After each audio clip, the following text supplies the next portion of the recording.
I've never said I'm a perfect person, nor pretended to be someone that I'm not.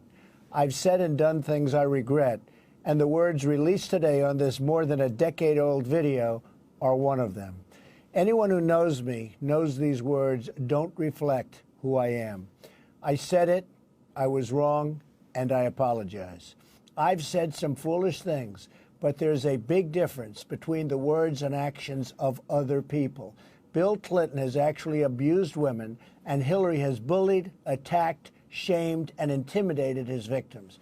We will discuss this more in the coming days. See you at the debate on Sunday. That was Donald Trump apologizing following the release of a decade-old audio tape where the presidential candidate made lewd remarks about women. Republican Congressman Jason Smith of Missouri, CBS News congressional correspondent Nancy Cortez, and CBS News contributor Bob Schieffer join me now to talk more about this. So, Congressman, let me start with you. What was your reaction when you heard that tape? You know, I'm the son of a former pastor, so I was deeply appalled and found that to be offensive and unacceptable. I'm very glad that he apologized, and I would expect tonight at the debate he'll reiterate that. I just hope that when we're at the debate tonight that people see the Donald Trump who I have met one-on-one and see the genuineness that I saw from him and how much he wants to serve and to fight for this country, that they'll see that genuineness in apologizing for the comments from several years ago. Are words enough at this point, Congressman? Some have said that, you know, words are one thing, but real contrition is another. What would you say to that? I think those kind of words are absolutely unacceptable. But I also think it's unacceptable of words coming from Hillary Clinton, for example. Donald Trump won this state back in March in the primary. And when Hillary Clinton called my constituents and the people of Missouri as being deplorable, those were words as well. And that was unacceptable. What we need to be looking at are the issues, you know, protecting the security of every American, looking at how we can grow the economy. I'm a millennial. Millennials care about jobs. They care about less taxes. They care about how they're going to pay for their education, how they're going to pay for their rent. I mean, almost 85%. What I read today, 85% of millennials that are graduating, that are seniors this year, are expected to return home to live with their parents. That's because they can't find quality jobs. We need to get to the issues that people care about. And that's talking about creating jobs, creating an environment where we can actually grow the economy. Congressman, wouldn't you agree, though, that character is also an issue, and the more important the office, the more important character is? So when you say what he's been talking about is not an issue, I would differ. I would say it is an issue. Character is a huge issue, and that's why looking at Hillary Clinton, who testified before Congress, and then she spoke to the FBI and said two different things. So she lied to either the United States Congress or she lied to the FBI, which is a crime. So we have two candidates running for president, two major party candidates that are clearly imperfect. Both of them. And so that's where we are right now. But whenever we go to the ballot box and we have to pick a candidate, without a doubt, I'm going to pick the candidate that supports the issues, that believes in growing our economy, creating more jobs, less taxes, less regulations. And Donald Trump is that candidate. And how do you justify the part that he is also admits to sexual assault? And not only admits to it, but brags about it. That must be hard for you as the son of a former minister. You know, Bob, unless you saw something that I didn't, he only admitted to those comments. He didn't admit to any of the. He just admitted to the inappropriate context. But why would you brag about something like that? I think it's absolutely wrong. Why someone would do that, that's not something that I would do. But we're at a place right now, I would not lie to the FBI. I would not lie before the United States Congress. And Hillary Clinton did that. I would not call my constituents deplorable. And Hillary Clinton did that. This is unacceptable activities of people running for office. I accept what you're saying, and I think that's a perfectly legitimate thing to say. But are you embarrassed that this is a member of your party? I'm disappointed that our elections is where they are right now. But we have 4 weeks from Tuesday to the big day. And I do not want business as usual in Washington, D.C. I don't want a third term of President Obama. I care about the Supreme Court. I care about making sure that health care is accessible. When you look at my district, out of the 30 counties I represent, starting the beginning of next year, only 26 will have one health care provider because people's refusing these exchanges. And no one's talking about that. Where's the competition? Where's the accessibility? And premiums in more than 50% of our states is going to be increasing by 25% next year. Why aren't we talking about that? These are issues that I think the American people also care about. And we're highly disappointed in people running for office. Right. I'm disappointed, but we got our work cut out of what needs to be done in Washington, D.C. Congressman, part of the reason that people haven't been talking about that and other issues is because Donald Trump seems to almost on a daily basis say something that offends a class of people, whether it's African Americans or Latinos or women.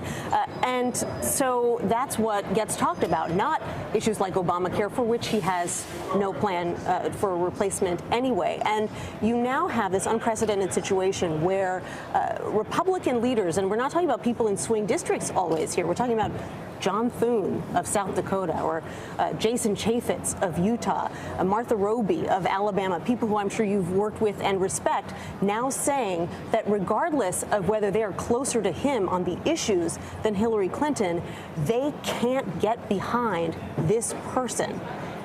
Are you concerned that this ship is going to sail and you're going to be left wondering why you stuck with him this long? My grandfather always told me that people will hurt you a lot to help themselves just a little bit. And when I see a lot of these elected officials jumping ship, most of them that are jumping ship were the last ones to join the ship and then the first ones to leave. Not Jason Chaffetz. And he was an endorser of Marco Rubio, as I was. So I'm not going to go through line by line of the different members that I serve with, but I personally believe that we need to look at these issues and push the policies forward. And when you look at it, to say that you're going to write in Mike Pence, what some of the senators have said, Mike Pence can't win as a write-in, so you're throwing away your vote. There's only two candidates. There's two candidates that can win. It's Hillary Clinton or it's Donald Trump. And so the people who I serve with that said that they're not going to support Donald Trump when they believe with him on the issues, they may not believe me. As someone who does not support his values and his actions, and I don't agree with most of his statements that we've been discussing, I do agree with his issues in reforming the healthcare system, in reforming the tax code, in reducing regulations, and trying to stop the abuse of unauthorized executive orders. These are the kinds of things we need to move our country forward. Congressman, can you understand, though, why people are focused on this right now? Is it frustrating for you when you talk about those very things, those real issues facing Americans? Can you understand, for instance, I was looking at the Google search terms, right? And when it comes to Donald Trump, the #1 item on that list is women. This is not something that is just sort of the media fascination. There is actual interest out there on the part of voters in this. Can you see why that is? Well, absolutely. People are looking at and watching what the media is reporting on.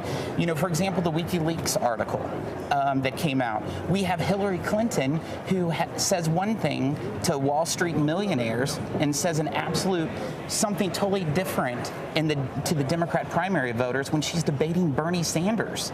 You have Hillary Clinton saying that she's wanting to open up the borders completely to these folks down in Wall Street, and we're not talking about that. We're talking about Donald Trump. I think that we need to do a fair job at reporting both of their faults, and I don't think we've done that. Well, I've done 200 stories about her emails and Benghazi and everything else. So I feel like we've talked about it, but I think, the question is that President Obama said today that one of the most important things that you need in a president is someone who is steady, who has self-control. They are out there on the world stage.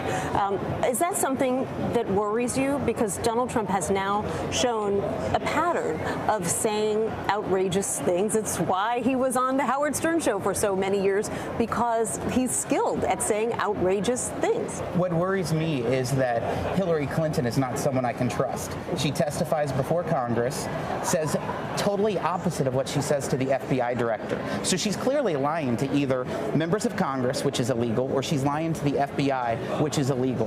That is someone who you can't trust. And she is the Democrat candidate for Congress. And I would love for the media to ask other elected officials of her party, why don't you denounce her? Why don't you get a new candidate? Because she's clearly lied. We don't know who she's lied to, the FBI director, or whether she lied to the members of Congress on a committee. She's clearly lied. We look at Benghazi. She was Secretary of State during Benghazi. That was a complete disaster. Do I trust Hillary Clinton? Absolutely not. And that's why you're looking at her disapproval ratings over 50%, because the majority of Americans don't trust her as well. Do you think that your party has a chance to win? Because I'm talking to a lot of Republicans, and especially behind the scenes, who say, you know, there's just no way now. We decided a couple of weeks ago we were probably going to lose this thing, but now it looks like we may lose it by historic proportions. I mean, because he has alienated African Americans, he has alienated Mexican Americans, he has now further alienated many women. What is his path to victory now? I mean, I just don't think there are that many old white guys like me, my age, my demographic. There are just not that many of us now. We're dying off.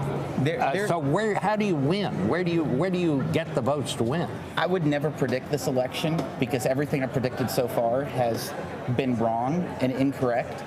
I would say that there's an intensity out there amongst the Trump supporters that is immeasurable. And if people take that for granted, you may be surprised on November 8th. In our congressional district in southeast Missouri, we had almost 50,000 new voters show up in the primary. When typically you have 66,000 Republican primary voters, we had 116,000. It was a record.